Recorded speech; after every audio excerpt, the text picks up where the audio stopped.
Right now! From unknown parts of metropolitan New York City,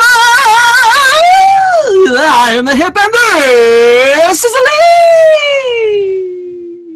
A little twist on that opening. Yes. Hello, good evening, or good morning, good afternoon, whenever you might be listening. This is, of course, Hip and the Lip, a New York sports podcast, indeed, on another sweltering summer day here in the Big Apple. Oh, my God, it's awful out there. Woof. Can't wait for summer to end, football to come, the winter sports to come, and, the baseball playoffs, all that. But until then, we have the trade deadline and all the boring dullness of the summer as we just await training camp to start, right? That's what everybody is so amped up for, the start of NFL training camps, in only about a week or so. How about that? But yes, well, we got, the fantasy football debates are a plenty.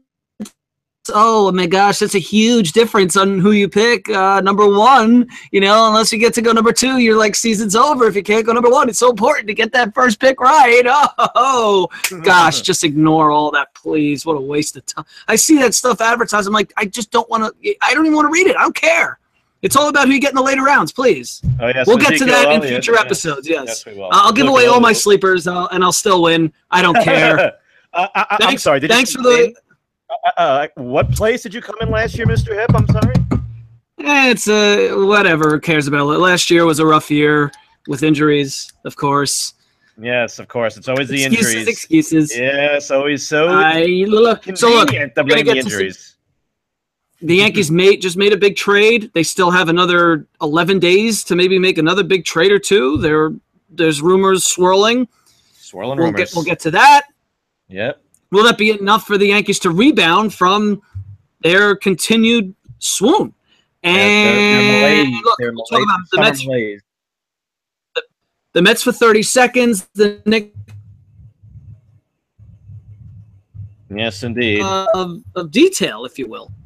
We're going to talk about how sports betting may be relevant far more than you think in the United States in the not-too-distant future. We'll break that all down. Some interesting legal issues, different parties at play with stake in the action. I think it's a very interesting topic, especially during this part of the sports season where we're a little too early to get too much into the NFL, and, we just have the baseball to cover. So let's get to that. Look, the Yankees reacquired. Well, they didn't reacquire Robertson because he was a Yankee product originally. So David Robertson's now back on the Yankees from the Chicago White Sox. They also grabbed a second reliever, Conley. Is that how it's pronounced? Conley. And like Todd Frazier, who's slated to play third base, could play first base too. So it's good flexibility to give this team a boost. What was your immediate reaction when you saw that this deal was done? I was taken aback, to be honest. I mean, I didn't think it was going to come this quickly. We knew that the Yankees were in play. We talked about that. We all expected that they would make some kind of move, whether it was going to be a minor move, maybe bring in like a number 4 or 5 pitcher, like a Drew Smyly or a Trevor Cahill, yes, or if they were going to make a little bit of a bigger move. And this is a big move. I mean, when you break this down, this is a move that screams that this is a team that is looking to win now. And this is what I like about this deal, because we've talked about the perception of what the Yankees have been doing since last year, and the Yankees will never admit this because that's not the Yankee way to say that they're in the middle of a rebuild, because rebuild is not part of the Yankee lexicon. We know that. And the Yankees had their own version of a rebuild going on here by having the kids come up and play this year. And what did we say last week? We expected them to win, 82, 83, mid-80s wins, would be like the high watermark for them for this year. And instead, and now they have hit a malaise. They have struggled over the last month. They've really struggled, and they've lost a lot of ground in the standings. They sit right now 2 back of Boston for the division. They hold the second wild card spot, but there are 6 teams within 4 of the loss column of the Yankees, so it's going to be a tight race the rest of the year. But I like the move because it says, hey, we're not going to destroy our farm system by trading away, prospects numbers 1, 2, 4, 5, and 6. but we can give away a decent prospect because we have a deep farm system, and we're still in the business of winning. And that's the one thing that you like about the Yankees. All the criticism that we have given them, that they have gotten from, wherever over the last however many years with the way they've handled things, done things, the team still has a commitment to winning that you cannot say about every team. Forget about in professional sports throughout the country. Just look at our fair city here, the Jets, the Knicks. I mean, you can go down the line with teams that you always question their commitment to winning. The Yankees will always have that commitment, and this move exemplifies that. They bring back Robertson, obviously a familiar face to Yankee fans. He's an above-average reliever. He's supposed to, I guess, spell Chapman potentially, to close out games if Chapman is tired. If he throws like 6 pitches in a game, oh no, I'm tired. I can't pitch anymore. I need a couple days off. Obviously, Frazier's a guy that's going to hit home runs. He's a guy that's going to not hit for a high average, as we know. He's hitting 207 or whatever he's hitting right now. But I guess his BIP says he's due for an uptick, right? Yes. And then the guy that was an unknown, I'm sure, to most Yankee fans, and including myself, despite my involvement in fantasy, is that Cannell guy. Keneal Cannell, however you pronounce his name. I think it's Conley. Former Yankee. Oh, Conley? Is that how you pronounce it? Okay. Kahnle. Conley. Okay. See how much I know. So Conley, we'll see. Guy. I think. Yeah. Okay. All right. Well, we'll look it up and we'll get back to you. But a guy that is a former Yankee that they lost in the Rule 5 draft, like, what was it, 4 years ago or something like that? He's a guy that obviously is 27 years old. He's developed into one of the top relievers, at least for this year, one of the best relief pitchers in the game. He has a K-to-walk ratio of 62-7 in 37 innings, averages 15.9 strikeouts per 9 innings. And a lot of scouts, I guess, think that this is going to be the key guy to the trade, not the 2 big names that you're familiar with, in Robertson and Frazier. So I like the move. They gave up a good prospect in Rutherford. I guess Clarkson, the pitcher, is supposed to be a decent prospect too.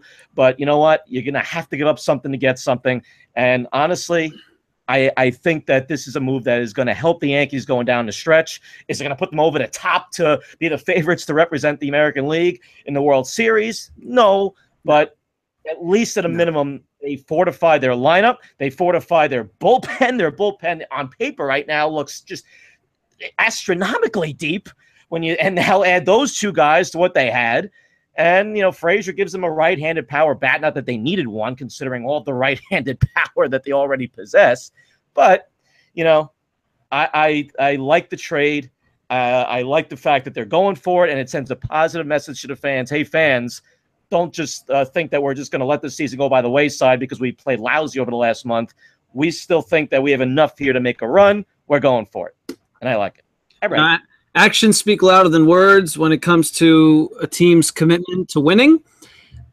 That being said, Brian Cashman did apparently thank the Steinbrenners for their willingness to take on the Robertson contract, which is like $15 million a year or something. Through one more year after this year. And Robertson, look, he's not a great relief pitcher, but he's still a useful relief pitcher, and he's familiar with the terrain. He's proven that he can, especially we remember him for being like Houdini in situations where he has bases loaded or guys on base and he somehow can get out of it. He still strikes guys out. And, he's not going to be the closer. We know that, even though if he might spell Chapman. But, hey, I like the move. And, again, it says to Yankee fans, continue to come out to the ballpark because we are going to try and get into the playoffs. So as far as other moves the Yankees might make, I think at this point they just need to, and the rumors already out there is add a starting pitcher. Michael Pineda, done for the year. Tommy John surgery, might miss all of next year. And Pineda had been showing he had been showing warning signs via his performance in recent starts for Pineda. And maybe this is something that's been bothering him for a handful of starts already. I think they only discovered it during the All-Star break, during like a routine physical. This wasn't something that he threw a pitch, his arm, his elbow felt like it fell off, and they discovered it. It was strange, actually. Nevertheless, this rotation now is looking average at best. I think I don't see how you could even argue any better, and that's relying on Severino continuing to be basically a number one, because I don't know if you can what to expect from Tanaka. He's still surrendering the home runs. I mean, it's mix and match after that, right? I mean, Jordan Montgomery's a rookie. Yeah. You can't. They're not going to let him throw 200 innings. No, so that's another issue.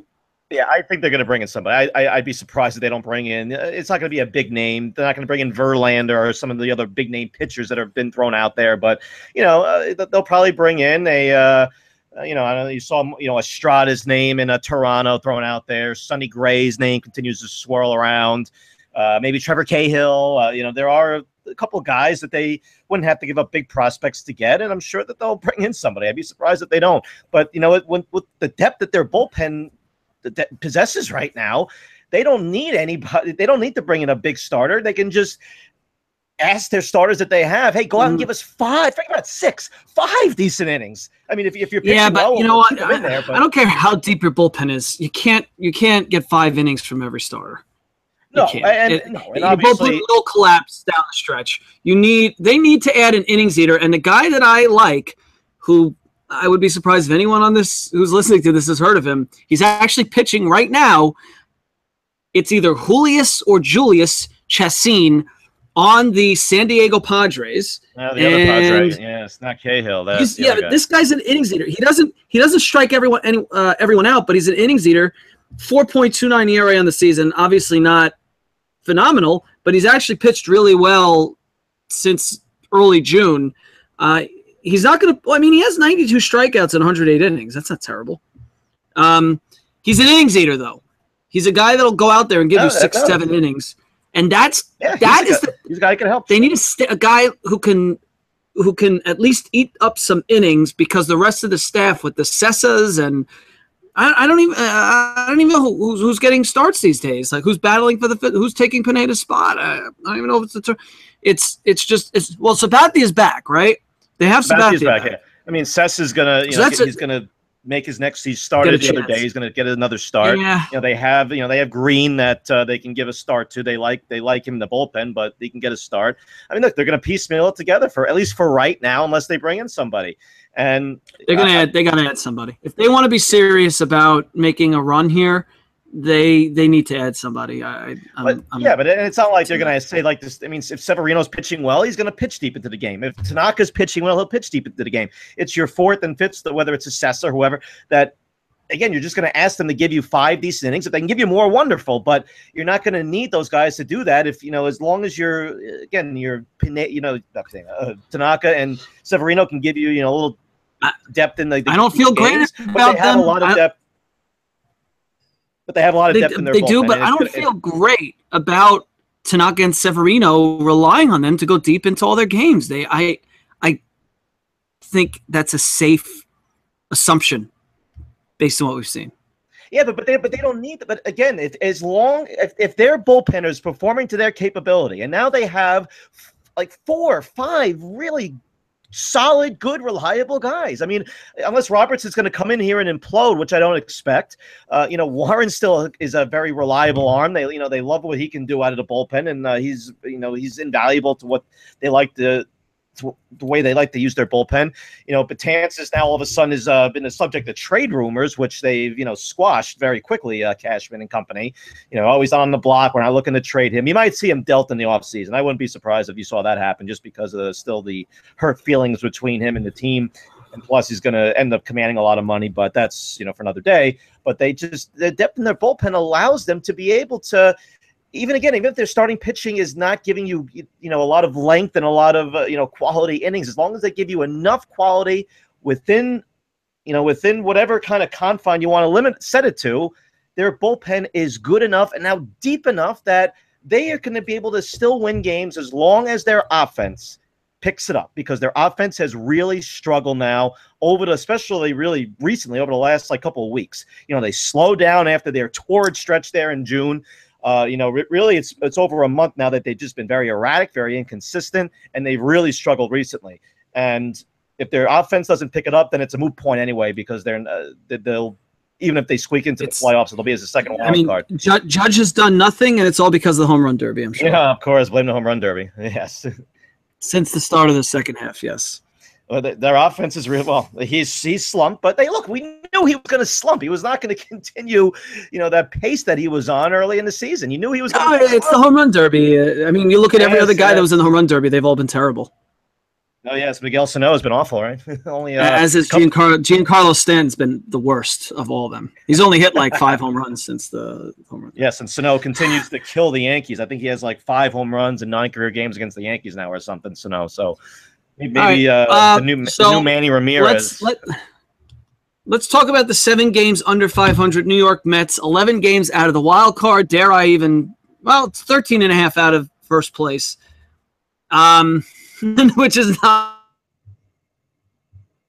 Yeah, I mean, right now, who cares about them? It's like, who cares? So, I mean, how about this? Like, I felt like this was a new low for this team, and it was on-field play. The Mets were trying to rally on Monday night against the Cardinals. They cut the lead down, the deficit down to 6-3. I think it was 6-0. Down to 6-3. They get 2 men on, 1 out in the bottom of the 9th. Yoenis. And he works a 3-0 count. So there's 2 on, 1 out, 3-0 count, down 3. And the announcers are talking about, Gary Cohen, Keith Anderson, does he have the green light here? Does he have the green light here? And I think to myself, sure, he's going to ground into a game-ending double play. Next pitch. Sure enough. Next pitch, high and on the a bit up, but on the outer part of the plate, he pulls a ground ball right to the shortstop. Of course, he can't run. Easy game-ending double play. See ya. Good night. Game over. They've never done it in a couple games here against the Cardinals, but we'll see what they do for the trade deadline. We'll next show go through all of that and see what this team is looking like in the future. They're Syndergaard and Harvey, I think, threw on Monday. This is what causes excitement for this team now and this fan base. But that's what's worth reporting on at this point. That's what's getting headlines, and that's all you need to know. And I'm not necessarily a believer that they have to be just shut down the rest of the year. I'm not necessarily a believer in that. I would say Harvey's a guy that you're going to be a lot more cautious with. I mean, if Syndergaard is healthy and he's able to pitch, then pitch. Then have him pitch. That's what his job is. I mean, it's not like he's 30. It's not an arm injury anyway. It's not an elbow injury. It was his lat.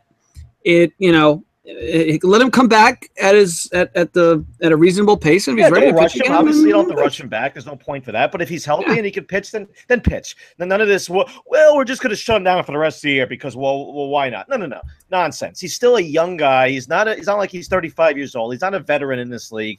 He still needs to still continue to build up his experience. Have him come back and pitch. Harvey, I'm not even going to comment on Harvey because I really have no idea what his situation is. I mean, you mentioned the muscle atrophy and going on in his arm last episode. So, who the hell knows what's going on with him? So I'm not even going to comment on him. But, yeah, the Mets, again, talk to me when they trade their first guy. And you're wondering when that will happen. I mean, they have so many guys that you figure Sandy is shopping.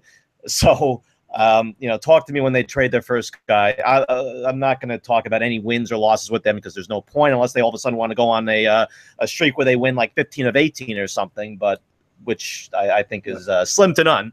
So until they trade their first guy, whatever. The Mets, again, are a dull, boring, lifeless baseball team where right now, if you're a Met fan, you have no reason to go to that ballpark to watch that team unless DeGrom is on the hill. If he's on the hill, you got a reason. If he's not, there's no reason. So that's Speaking of no reason, how about your New York Knicks? Yes, no reason indeed. No rhyme or reason to anything that goes on in that building. Yeesh. The development since our last show is the new GM. Oh my God, so exciting, right? Scott Perry. I'm sure that most people, maybe even if they have heard the name, knew really very little about him. Steve Perry, to be mistaken. No, yes, not Steve Perry. Yes, the immortal Scott Perry, who has been in the league for a long time, was actually hired only a few months ago by the Sacramento Kings as their VP of basketball operations. only to be snatched by the Knicks a few months later. So the Knicks had to give like a second-round conditional draft pick to the Kings to be able to hire him. But, I mean, a guy that has been, you know, the block multiple times in this league. He's actually a former Michigan assistant coach and has been with the Magic, has been with the Pistons, has been with the Supersonics for a year. I think he was actually part of the staff that drafted Kevin Durant. Not that it's, you know, that was something that deserves a pat on the back. That was very much a no-brainer decision. But, you know, he's a guy that has experience. He's a guy that's a basketball guy, unlike Steve Mills, who I said last time was going to end up being named the president. Sure enough, he's president now, you know, team president, whatever that means. We don't know exactly what that means and what kind of capacity he's going to, you know, have his hands on the basketball decisions. You know, there's things have to go through him. Is this, did they bring in Perry because he's a guy without really, even though he has an extensive resume, it's not a very overly impressive resume because he's never been the guy before. Now he's supposedly the guy, but again, what does that mean? Does he have full autonomy with basketball decisions? Does he have to go through Mills, who has never been a basketball guy, was brought in here as a numbers, finance, marketing guy all those years ago, and I guess all of a sudden now is a basketball guy because he's made decisions or he's been involved with decisions. Again, we have no idea what's going on in that front office. We have no idea how the hierarchy works. Is going to work going forward now with this front office the way it's constructed. And, you know, the Carmelo thing, obviously, I mean, that's saga until he gets traded or until they say he's off the block, he's going to be a Knick next year. It's like, I can't even be bothered with it. The rumors, the Twitter-ing by all players of Portland and Houston, oh, we want him here, we want him here. It's just, it's gotten to the point where it's just like, just get away from me with this nonsense. I have no patience to listen to all this nonsense until something happens or until a declarative statement is made by the Knicks that he's staying. Whatever. It's the Knicks are going to be a disaster next year. We know that. Anthony and no Anthony, they're going to be awful. Exactly. It's going to be W gas really for who knows how long now. That they have such a long way to go before they will be even remotely relevant on the NBA landscape. So whatever. I don't know if you have any thoughts on the hire, but it's not exactly. Not really. W gas. Yeah, all right. A guy that they can control, a guy that they can say, yeah, you know what, you're Scott Perry. Who the hell are you to actually command anything or, you know, try to exert, you know, authority within the organizations? Whatever. So let's talk about something that kind of shifting gears a little. A topic that recently off there, and I think is very it's been going on for more than 5 years. This is the possibility of sports betting expanding, legal sports betting expanding in the United States. So most of us already know that you can go bet on a line in a Las Vegas sportsbook, right? Right. You can't do it. You can't do it in New York. You can't do it in New Jersey. You can't do it in California. Anywhere else, in fact. You can do it in Delaware, but it's only a parlay. Oregon and Montana also were grandfathered in. I don't even know what the betting schemes are there on sports betting. Outside of those 4 states, it is illegal to wager on the outcome of a sporting event in the United States. Okay. And that is based on a federal statute called the Professional and Amateur Sports Protection Act of 1992. Why am I saying all this? Because the Supreme Court of the United States, the highest court in the land of the home of and the free and of the brave. Yes, indeed. Neil Gorsuch, of course. Okay. They granted certiorari of a very interesting legal case, the plaintiff being, well, I should say the petitioner for cert being a character that we discussed, I say character, a political figure that we discussed ad nauseum last episode, New Jersey Governor Chris Christie. Yep. Always in the news, that guy. And the adversary in the case is the NCAA and the 4 primary professional sports leagues. Now, it was Governor Christie on behalf of the state of New Jersey that went to the Supreme Court to ask for an appeal of a case that was lost at the Third Circuit level. And the case basically involves New Jersey's attempt to legalize sports betting within its borders. This is the second go-around that they've taken to try to legalize sports betting. In 2014, they passed a law that basically says, we, the state of New Jersey, are repealing our own sports betting ban. So the state of New Jersey had its own law in the books that said, we don't allow sports betting in our state either. Like a specific law for the state, not just the federal law that has effect in New Jersey. They repealed that law and authorized sports betting to occur at the Atlantic City casinos and racetracks in the state without the state's oversight. This has been the issue that's been litigated since 2014, so that New Jersey passed a law, and then the professional sports leagues filed a lawsuit against New Jersey, preventing them from moving forward with that law on the books, basically saying you can't. We think that this is a violation of federal law, the Professional Amateur Sports Protection Act. You can't. Federal law supersedes state law under the supremacy clause of the U.S. Constitution. Okay? Right. So now, what's really significant about this is the Supreme Court of the United States agreeing to hear the case. That's what granting certiorari means. So if a tax, I'm so used to saying taxpayer, and you're going to probably hear it again a few more times. I really mean to say a party to a case. It's just the IRS adversarial nature coming out of me.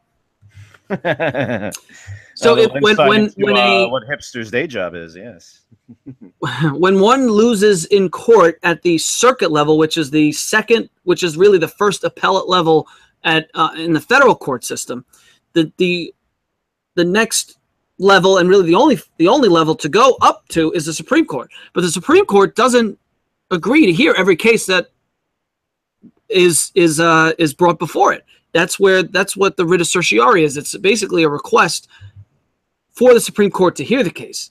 And in order for the Supreme Court to agree to hear it, at least 4 of the 9 justices that sit on the Supreme Court must vote to grant certiorari. So that means at least 4 of the 9 justices, maybe more, believe that New Jersey's case warrants a close look. Now, what's significant about this is the percentage of cases that the Supreme Court actually agrees to hear every year. Any idea what that percentage is? I know it's a very, very low percentage. If I had to guess, I would say, what is it, like around 3 or 4% or something? Nope, it's more like 1 to 2%. Damn. So 1 or 2 out of every 100 cases that are merely petitioned to be heard are granted. Others, they're denied, and the case pretty much, that's where the case dies. So New Jersey's case could have died if the Supreme Court agreed, if they denied cert.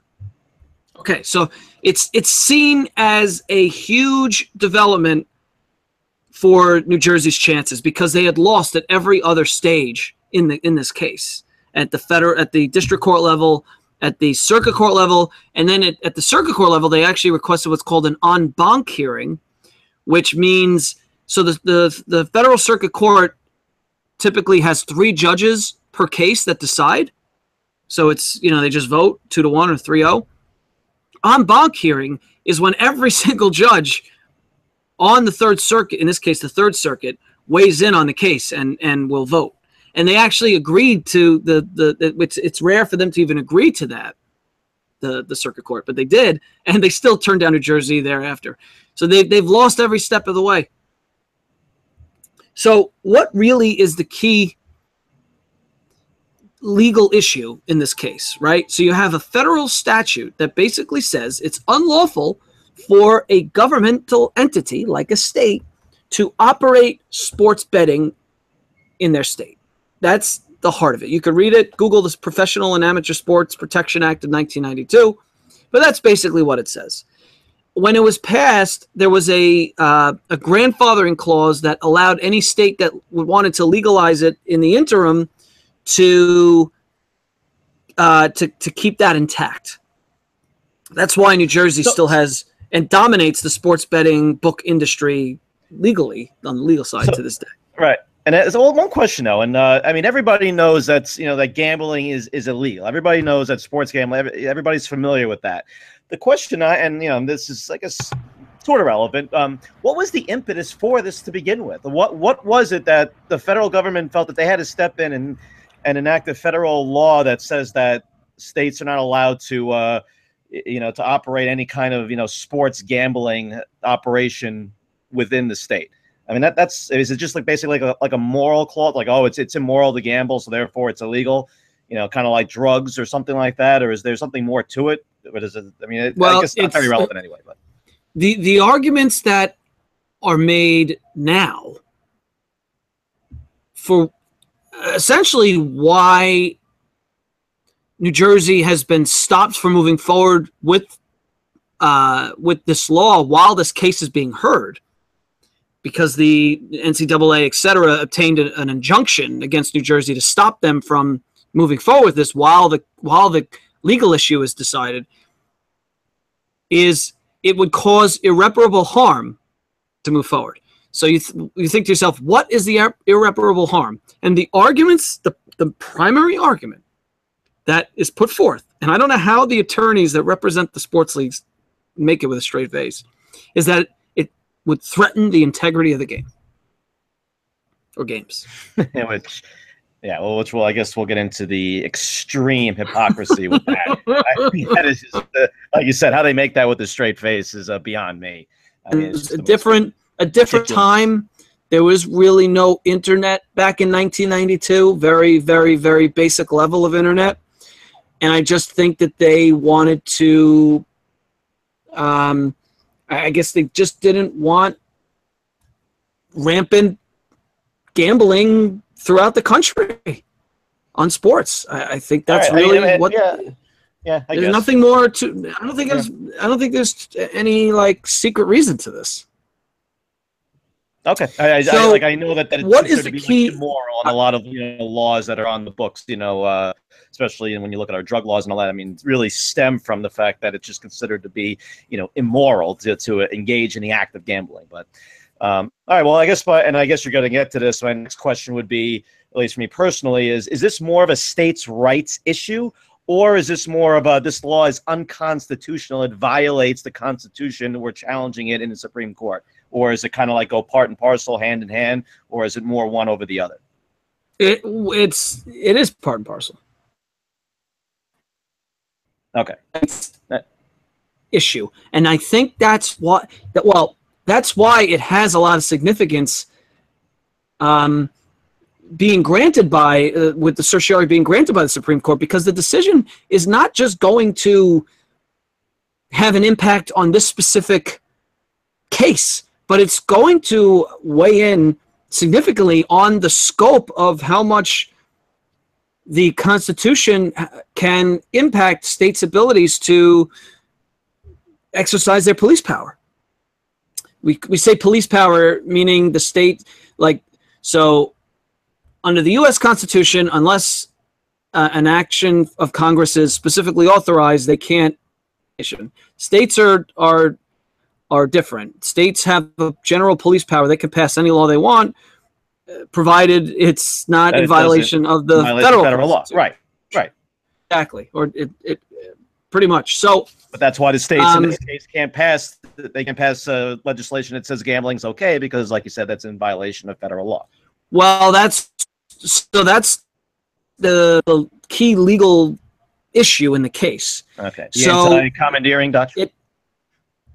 How'd you know? Yes, the anti-commandeering doctrine. We discussed it. Remember, we discussed it on our car ride down to Delaware about a week and a half ago. So I do remember that very vividly.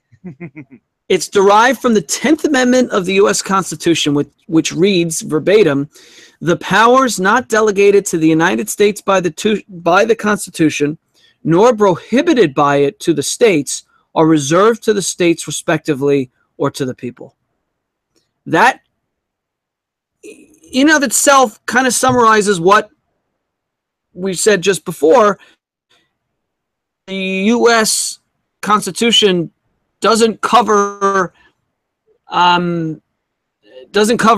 something that the states can do, then they can't violate the states' rights. So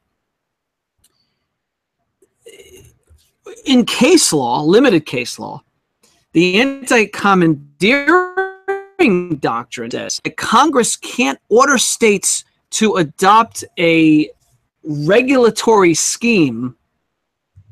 The federal government itself has not adopted a relevant scheme. I'll say that again so you can digest that. I have to say it like 3 or 4 more Congress, the anti-commandeering doctrine bars Congress from ordering states to adopt a particular regulatory scheme when the federal government itself has not adopted a relevant scheme. This so the is federal the government doctrine. has to adopt the scheme first before that they can tell the states that they can't do it. Right. And so Okay. this is what New Jersey's position is primarily based upon. They claim that PASPA, which is the acronym for the Professional and Amateur Sports Protection Act, commandeers New Jersey to prohibit sports betting under New Jersey law. That it's forcing New Jersey to not. It's and in the same vein, it's basically the PASPA is interfering with the sovereignty of states to decide whether sports betting should be lawful or not. That is the core of the argument. Okay. Now, what? And that obviously is not just Jersey. That's every state except for Nevada and Delaware. And absolutely. Right, Which gets to the point that if New Jersey prevails, the dominoes will fall. Yeah, how many other states? Very, very quickly. There's states that are passing their legislation now in anticipation of PASPA being ruled unconstitutional. They're doing it in advance. Wow. What do the leagues say? Their basic position is that it doesn't obligate New Jersey to adopt any scheme. It just blocks New Jersey from legalizing sports betting. It doesn't require. So this is like it's how do you really interpret the anti-commandeering doctrine, because the says Congress can't order states to adopt a scheme. So New Jersey's saying PASPA is ordering us to not have sports betting, where the leagues say, no, it just says that you're not required to adopt a scheme. You're just being blocked from doing something. You're not being ordered not to do something. You're just being told you. I mean, but that's really what this comes down to, believe it or not. Yeah, and that's when you think about like the core legal issue, I mean, I guess nobody would ever think that the sports gambling issue comes down to like the legal intricacies the way you just spelled them out there. I mean, I never thought of it like that ever. Does the federal ban on sports betting compel a state to act? That's New Jersey's argument. Or does it prevent the state from acting? That is what the leagues argue. That is what it comes down to. They're just basically in debt. I mean, they're interpreting the law, right? They're saying that the federal statute's on the books, so they are not commandeering the state's rights to enact it. I mean, they're just gonna. Right? Well, how the judges will rule based on what political party they kind of lean towards.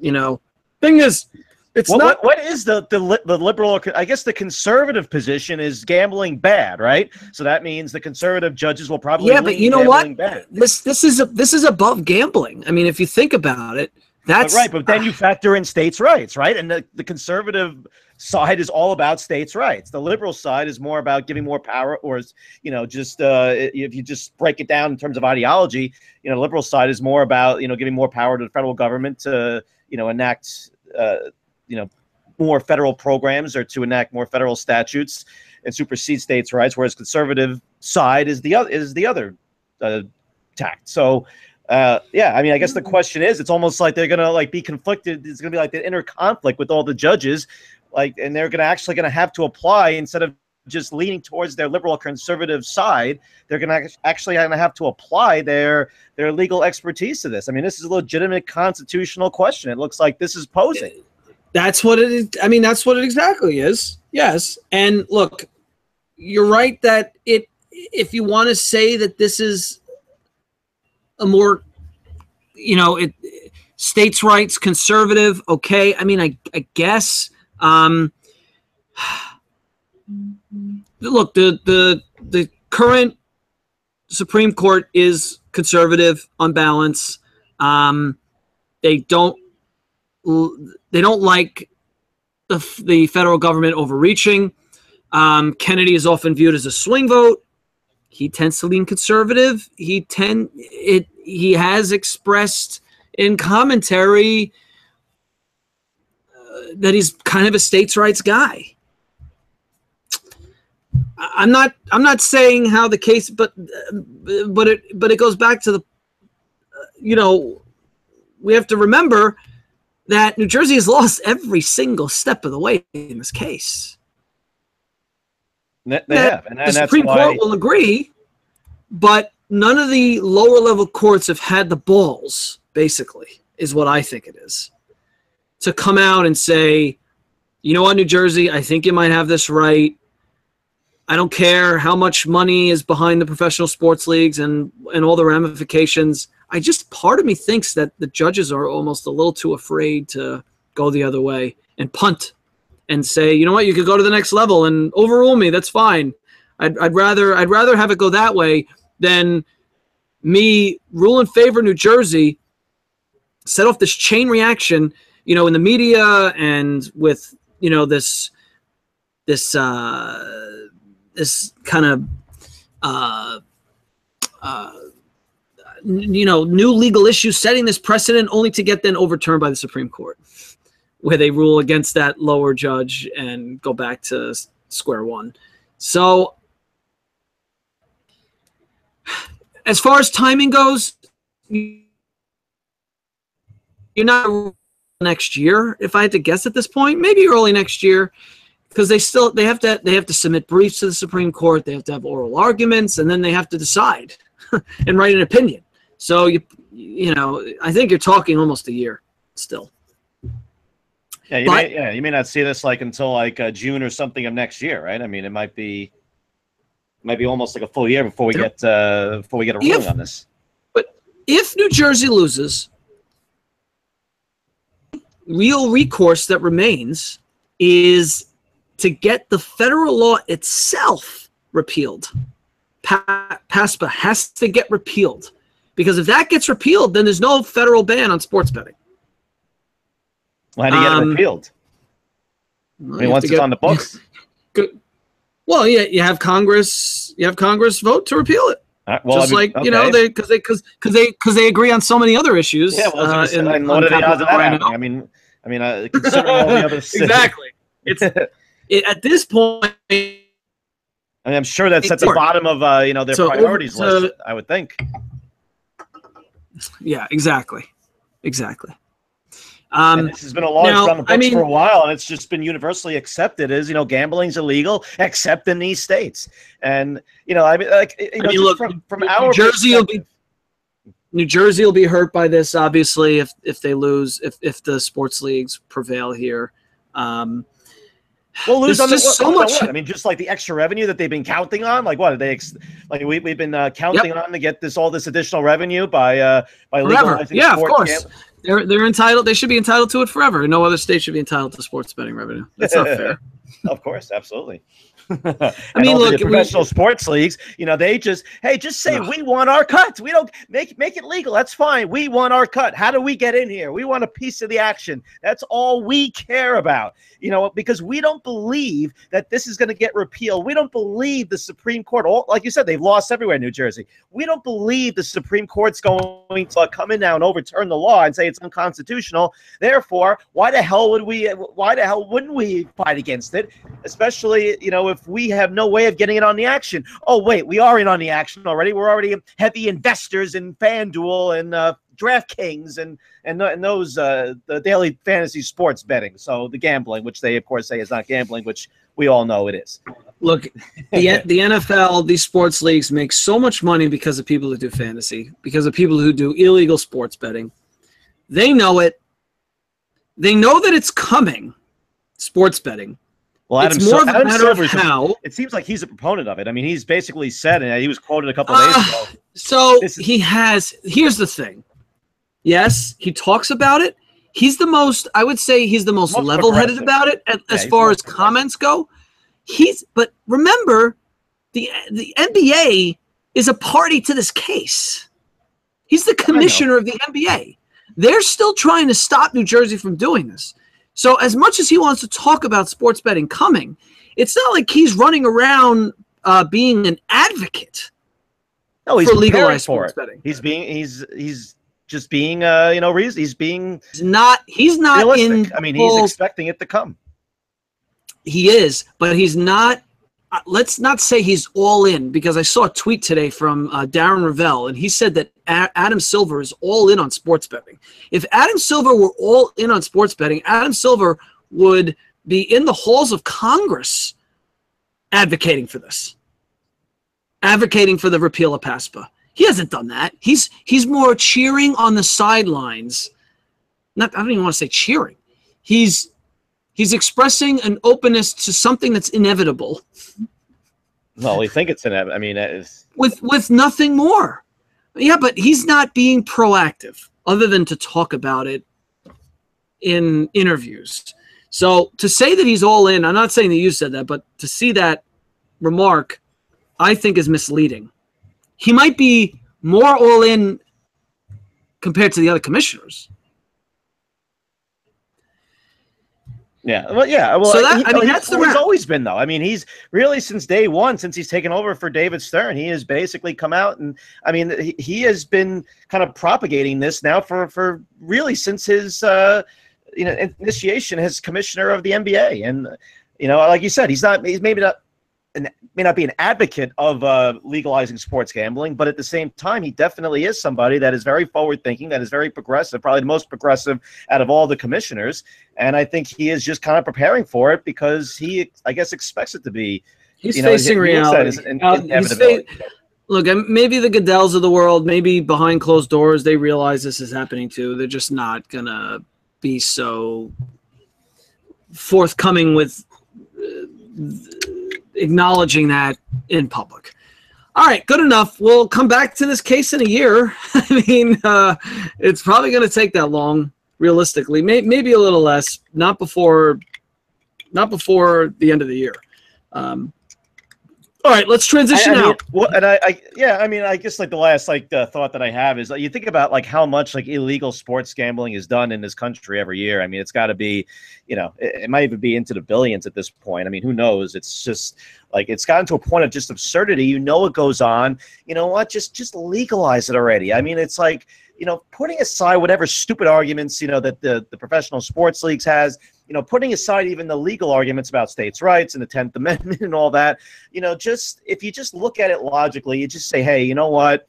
Really, what is the risk? What is the harm that this is going to bring? We know integrity of the game is nonsense. It's crap. So I'm not even going to entertain that. You think about what the harm is to legalizing sports gambling. If you want to say that there's underlying issues to it, regulating it, I understand, and obviously it can be an addiction. A lot of people are addicted to gambling in this country, but you know what? That addiction is. I don't know if that's necessarily going to spread. That addiction's there. It's been there for a very, very long time for a lot of people because gambling is legal in a lot of parts of this country, whether you talk about sports gambling or otherwise. So, at this point, on the surface, I would say it just makes sense to just get rid of the law, legalize it, let whatever states want to legislate it, let them legislate it, let them open up casinos or whatever, sports books, whatever they want to open up, and just finally just stop this charade that's been going on in this country now for 25 years. That's it. Julius Chastain update. He is 3 1/3 shutout innings going so far tonight, so we'll see. Maybe a potential Yankee, former Padre, potential Yankee, yes. Nobody will be able to pronounce his name, but who cares? The Yankees had a Sean Chacon. Remember, they acquired at the deadline, I want to say, like maybe a decade ago, a Sean Chacon from Colorado. Look, I'm I don't know. I'm tempted to hijack the hipster moment of Zenith because coming back to the Yankees, I forgot to mention this. Clint Frazier and having to cut his hair. I mean, seriously? Seriously? Yeah. Mattingly, did you notice this? Trim those sideburns. That's the Yankee way. No, it wasn't his sideburns. It was his mullet. No, I mean, come on. My Simpsons reference. He had because he had that walk-off home run against the Brewers two Fridays ago, 2 Saturdays ago. I think it was 2 Saturdays ago because it was a day game. He had that walk-off home run, and the next time I saw him, it was the typical buzz cut, around the base of their line. Just like, it just pisses me off. Just so annoying. Obviously, he wouldn't have done that if he wasn't policy. So stupid. Like I said, Mattingly, I thought I told you to trim those sideburns. You're off the team for good. Yeah. So, it's been their policy. Yeah. Is there a hipster moment of Zenith for you? Well, I guess. I guess this is not a hipster moment of Zenith. It would be more of a hipster moment of nadir. But just wanted to pay homage very quickly to Bob Wolf, the legendary sportscaster that passed away at the age of 96. Lived a full 96 years. So, God bless him. Wow. Bob Wolf passed away about a week ago now. I guess it was. 5 days ago, a week ago.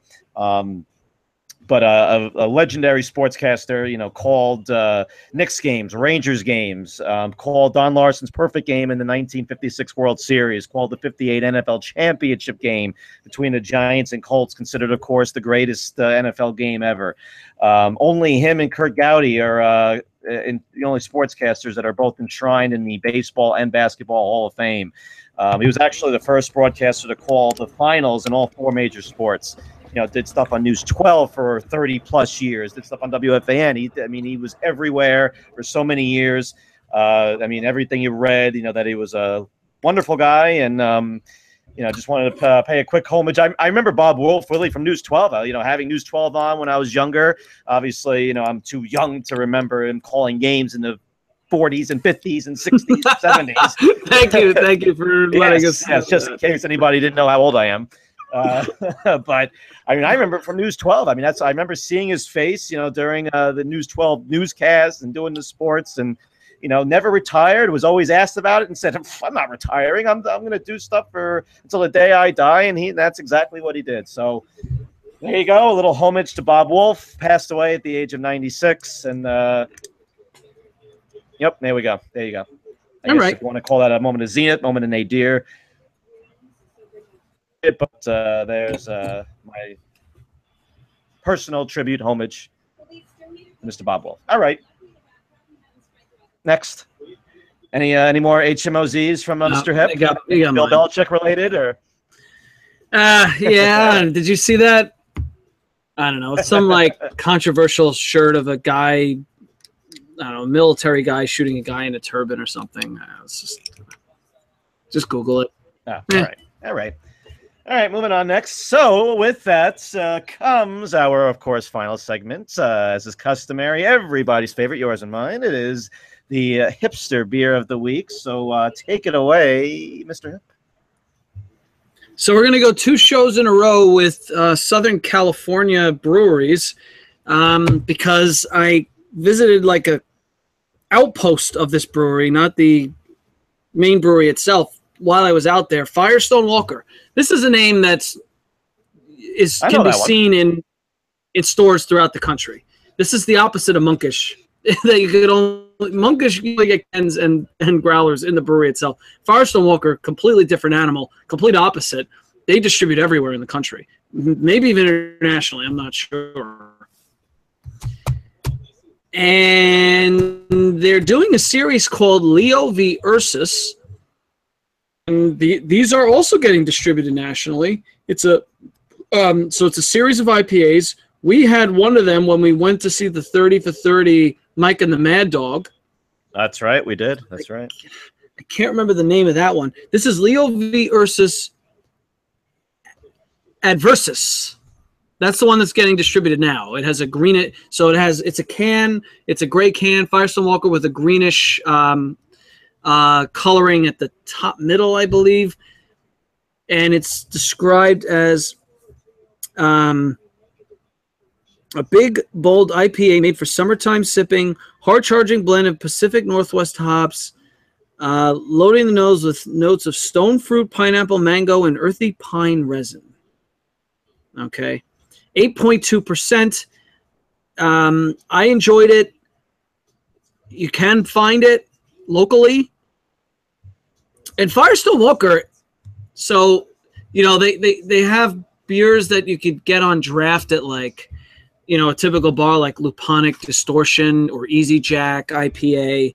They're pretty well distributed, but they also spend a lot of time on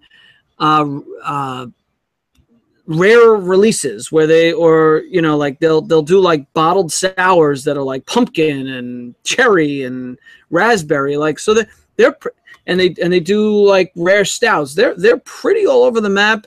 And so when I went to this outpost, if you will, it was in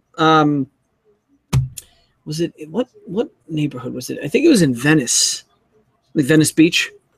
Was it in Venice? I don't know, somewhere in that area in California.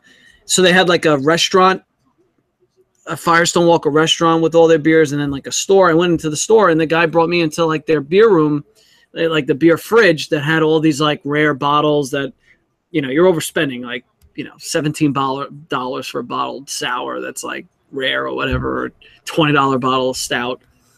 But their stuff is good. I mean, for a nationally distributed label, Firestone Walker, we're going mainstream for a hipster beer of the week. Oh yes, that's usually a no-no, violating the rule. No mainstream beers, because how can it be hipster if it's mainstream? Little touch of irony there. Yes, well, of course, the touch of irony is H in itself. So, all right. All right. So I think we're gonna come back for the trade deadline recap. That's what we're aiming for our next show. So we have a rather important wedding in the meantime.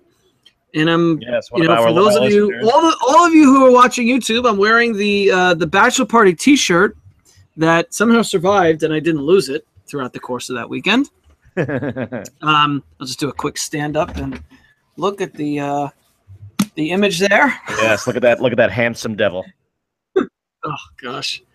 So we're gonna be kind of tied up with that stuff later next week. So we'll catch you early following week with some trade deadline discussion for baseball and whatever else. We'll stop and take a look around. Yes. All right. Maybe we'll talk about some more Ivy from Wrigley Field and how much you can auction them for now. Yes. Yeah. And don't forget, football training camps will be in full swing. Josh McCown, Jet fans, get excited. Yes. Yes. Geno Smith versus Josh Johnson camp battle. Oh. The one everybody's on pins and needles for right now. Oh my God! I can't wait to see how that battle shapes out. All right. Next. All right. Get